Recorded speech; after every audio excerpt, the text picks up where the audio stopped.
At a time when TV news was king, Vice began with a welfare grant. It was a punk magazine in Montreal that over the course of 20 years exploded to include a website, a record label, and more recently, an HBO TV series. It's spawning what some say is a new form of TV news, trying to brand investigative journalism as cool. There are continuing and serious concerns over the levels of both the initial and ongoing radiation contamination. With exposés on everything from the Fukushima nuclear disaster to using basketball star Dennis Rodman to gain access to North Korea. I'm sorry that my country and your country are not on good terms. Stories that have the old media giants paying attention. A lot of it ends up in super high-tech devices. Rupert Murdoch's News Corp bought a 5% stake for a reported $70 million. And Time Warner is now said to be in talks for an even bigger deal with Vice. We'll take a different approach. One of their latest documentaries took them to Iran and Afghanistan. It shows a shocking increase in heroin production and how that's led to an addiction epidemic in Iran. So we are rapidly approaching the Iranian border.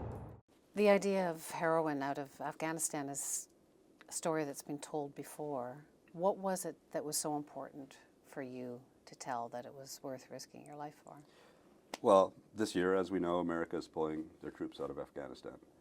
When America went in, poppy production was at an all-time low because the Taliban had banned poppy cultivation. As we're pulling out this year, $61 billion of heroin is coming out of Afghanistan, and there's a global heroin epidemic. So I think it's an important story for that reason alone. Like, this is America's legacy. We've created a narco state. Well done. Well, you say it was even better when the Taliban was in charge. I didn't say it was better. I just said that they'd banned it. And I'm by no means being an apologist for the Taliban at all. But the fact is that the poppy production was very low. And under America's watch, it's gone through the roof. So what's the message? What do you want done? Well, I think the message is that, I think our audience needs to know some other sides and other dimensions to this story. The young people who watch our show, who are getting their news from us now, need to get another perspective. And that's not a story that's necessarily being told a lot in the mainstream media in the States right now by the three major networks. It's all about the troops are coming home and there's an election. So that's basically it. I feel like there's a whole world of underreported stories regarding this war, and this is just one of those stories, one of those important stories that needs to be told. You go to what's called Drug Alley in Iran. There's all these young kids. It was heartbreaking. Massive outdoor drug den we found in southeastern Tehran.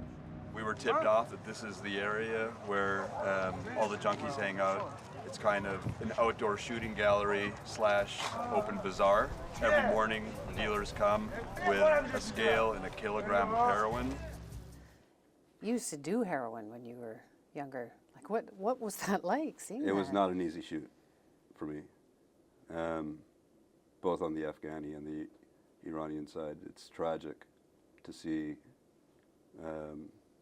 people living with such despair. It was a very depressing, dark, heavy shoot. I was happy to come home. So. Did they have any idea that you'd been at your own version of that? No, that's not something I talk about publicly very often. But I did share my story with Mohammed Abul Fathi, the 18-year-old kid who was about to go to treatment. And I let him know what my story had been. That you got out. Look at you now. Exactly. It's possible to get to the other side. And that's the story of Vice on some level. Vice came after I went through this experience, and then I decided I wanted to start my life over, and that I wanted to go into media, and I didn't think anybody was going to give me a job, so we figured out a way to start a magazine in Montreal. So now you're back out in the field, you're in this really scary, dangerous place. You're probably worth a lot of money. It's crazy out here. We had a reporter, Melissa Fung, who was kidnapped there. I mean, do you ever think, like, do you ever think this is really stupid? What am I doing here? Yeah, sometimes. But you have to take some risk, as you know, to like get the story. You can't get it from inside your hotel, so you have to get out there. But on a personal, creative level, it's the most satisfying thing for me in terms of my career or my business, or it's getting that story and telling what we think is an important story and hopefully will be impactful and will resonate with our audience. So yeah, I like it, but try not to get kidnapped or thrown in jail or get killed. It used to be the big networks were covering stories like these. They still do. CBC still does to some extent, but not as much. And there seems to be not as much spent doing that kind of story anymore. Why, do you think? Or that people aren't watching it as much? Like, what's happened? Well, I think the business model is challenging for the big old school media companies, and we figured out a way to be lean. But how does Vice afford to cover these stories when other people, for insurance reasons or risk for their employees, have decided not to? Like, how do you guys do that? We're investing heavily in the news space because we found from 2006 until now that our audience wants more news. They want the type of news that we do. What's the difference? I think we kind of, none of us went to journalism school. We started by initially going out to make these little travel videos, and then CNN.com put those travel videos on their homepage, and everyone called it news. And we thought, okay, it was a revelation for us on some level, and it really connected with our audience.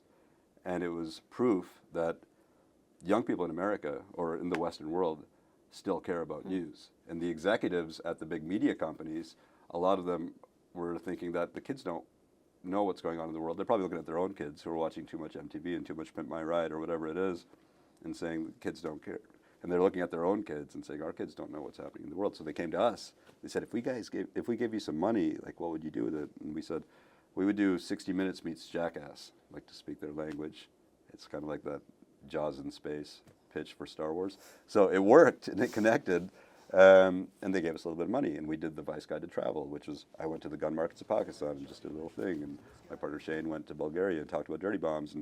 And from that, so that's where that comes from.